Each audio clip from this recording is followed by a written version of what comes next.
What's up guys, my name's Chonk and welcome to my first video. Go ahead and introduce yourself.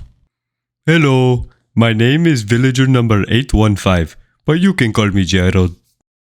Where are your clothes? What are you talking about? I always wear this. Right. Can we just start the story from the beginning? Sure, why not? I have nothing better to do. Our story begins with the village baker, Chonk. It's beautiful. His passion was to make all things sweetie sweet with a side of legendary milk. Chonk loved serving his community. Hey look, it's me! I mean, my mom always told me I was a handsome man, but sheesh. But there was another passionate man in the town, a librarian named Mojo. Before Chonk came to town, we used to go to Mojo's book club and read the most important of books.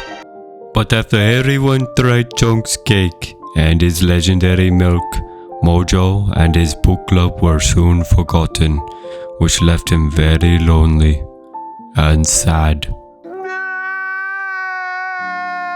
Mojo often gazed out the window, watching his friends eat their chunks, the very friends who had forgotten about him. I'm not going to lie, I totally forgot about Mojo. The cake was that good. And on one dark night, while watching his friends, an evil plan was hatched within him. He's just standing there, menacingly! Get out of this! So Mojo thought about his perfect plan. He would snatch the cake and take it to the top of the mountain. He thought by throwing it in, it would solve all of his problems. He stared down at the pit of water and fire, eager to throw it in.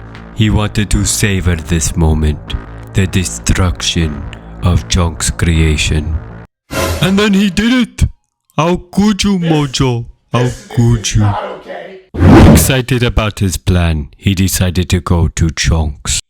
There he found one slice of cake left. He was about to snatch it, but then Chonk appeared and greeted Mojo. While saying hi to Mojo, Chonk ate the last piece of cake. Before Chonk could say anything else, Mojo ran home, devastated that his plan had failed. I'm so happy it failed, because if he would have threw the cake in that pit, I would have had to jump in there after it. Hey, it's free cake. Anyways, Mojo returned home, ready to give up and accept defeat. And then he had a terrible idea. What if he released the monsters that Steve sealed away many years ago? No! He grabbed the sacred book that had been in his family for generations. The book explained how Steve trapped the monsters. It led him to a sacred portal where Steve fought to the very end, eager to destroy Chonk and the people who betrayed him. He brought his obsidian, ready to open the gate.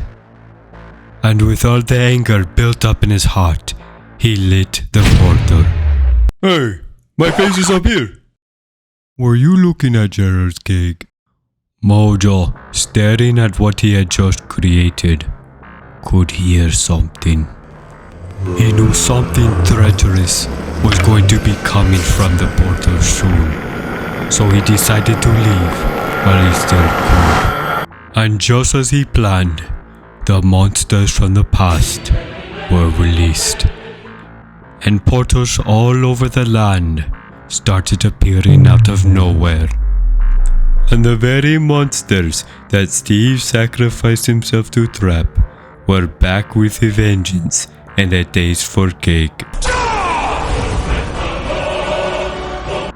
The next morning, Chonk went to the library to check on Mojo because he left the bakery upset the night before. Chonk found Mojo, but something was different about him. Chonk sensed he was in immediate danger, but it was too late. Opening the portal had major consequences for Mojo. His skin had darkened and his robe turned black. The portal also gave him magical powers that he quickly used against Chonk. With one swift attack, our hero Baker was knocked unconscious. Mojo thought about finishing the job and destroying Chonk, but he wanted Chonk to suffer for what he had done to him. So he decided to let him live. But Mojo teleported Chonk far away from his bakery. He wanted Chonk to feel helpless and alone, the same way Mojo felt when Chonk came to town. To complete the next step in Mojo's plan, he needed an army, and now that Chonk was out of the picture, he knew it would be all too easy. He gathered all of the angry villagers in town, the ones who were lactose intolerant. Even my best friend Chris betrayed me.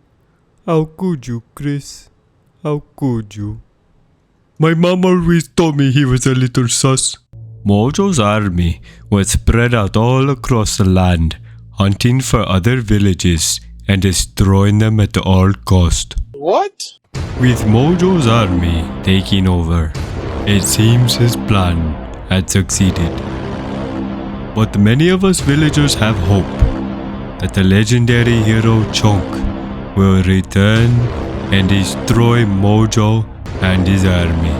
The rest of us had to run away from our village and go into hiding because Mojo sent his army to hunt us down. I even had to leave my cat Sprinkles. I miss him. But it's okay. I left cake in the fridge for him. When we left, Mojo sent spies to look for us. They could be hiding anywhere. We always have to watch our backs. They found us!